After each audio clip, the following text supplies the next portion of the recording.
வந்துட்டு first 5th வரைக்கும் வேற ஒரு ஸ்கூல்ல தான் படிச்சுட்டு இருந்தான். அங்க வந்துட்டு அவன் போர்டில் இருக்கிறத ஃபுல்லா எழுத மாட்டான், கொஞ்சம் ஸ்லோவா எழுதுவான். ரொம்ப ப்ரெஷர் போட்டாங்க, எனக்குமே ரொம்ப ப்ரெஷர் போட்டாங்க. அவனால அதை ஃபுல்லா எழுத முடியாது, நான் தான் எழுதி கொடுப்பேன். ரொம்ப அவனால முடியல.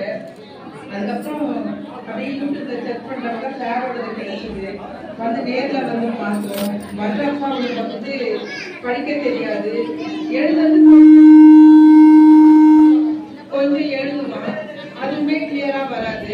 இப்ப அவன் நல்லா படிக்கிறான், எழுதுறான், எவ்வளவோ பெட்டர் ஆயிட்டான். ரொம்ப எனக்கே ரொம்ப ஆச்சரியமா இருக்கு. ரொம்ப அவனோட வயசுக்கு கரெக்டா வந்திருக்கான். இப்ப 10th எழுதுறதுக்கு சார் கிட்ட கேட்டுருக்குறேன். ரொம்ப நல்லா டெவலப் ஆயிருக்கான். இங்க வந்து எனக்கு அது ரொம்ப எனக்கு சார் யாருமே எனக்கு ரொம்ப சப்போர்ட்டிவா இருக்கிறாங்க.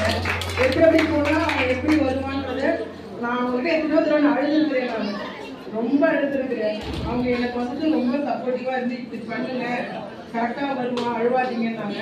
இப்போ இந்த 3-4 வருஷத்துல அந்த அளவுக்கு அவன் நல்லாவே இம்ப்ரூவ்மெண்ட் ஆயிருக்கான்.